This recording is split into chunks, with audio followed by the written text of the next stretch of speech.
আসসালামু আলাইকুম এভরিওয়ান। আজকের ভিডিওটা ভাইয়ের ভালোবাসা থেকে শুরু করলাম। আর ভাই এখানে আমাকে পাঠাচ্ছে কারণ ভাইয়ের আবদার যে তাকে আমি যেন নিয়ে যাই বাজার। আর এইদিকে লাইটিং স্টার্ট হয়ে গেছে সাজানো, কারণ আছে সামনের বাড়িতে বিয়ে। শুধু বিয়ে বাড়ি তো যাওয়া নয়, গিফটও তো কিনতে হবে। সেই জন্য আমি আর ভাই চলে এসেছি এখানে গিফট কিনতে। ভাবলাম যে কয়েকটা বেডশিট কিনে নিই, কারণ সামনে অনেক কটা বিয়ে আছে। আর এখানে খুব ভালো ভালো কালেকশন ছিল। আর এখানে ভাইও আছে আমার সঙ্গে। ভাইয়ের মুডটা আছে অফ, কারণ ও বলছিল আইসক্রিম খাবো। আর আমি ওকে বকা দিয়েছিলাম যে না, একদম আইসক্রিম খাওয়া যাবে না। তারপর আমরা এখানে চলে এসেছিলাম পার্লার, কারণ পার্লারে ছিল কিছু কাজ।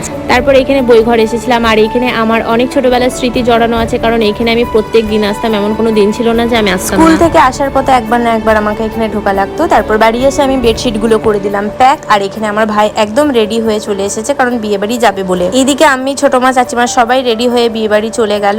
আর এখানে আমি আর বোন যাইনি, সেই জন্য আমরা খাচ্ছি এদিকে আলু সেদ্ধ আর মুড়ি, দুইজনে বসে আর দেখছি ফোন। আমি নিয়ে এসেছিল এখানে পুদিনা জুস, এটা খেয়ে নিলাম। আর এদিকে লাইট জ্বলছে, কারণ আছে পাশের বাড়িতে আরেকটা বিয়ে। আমরা লাইট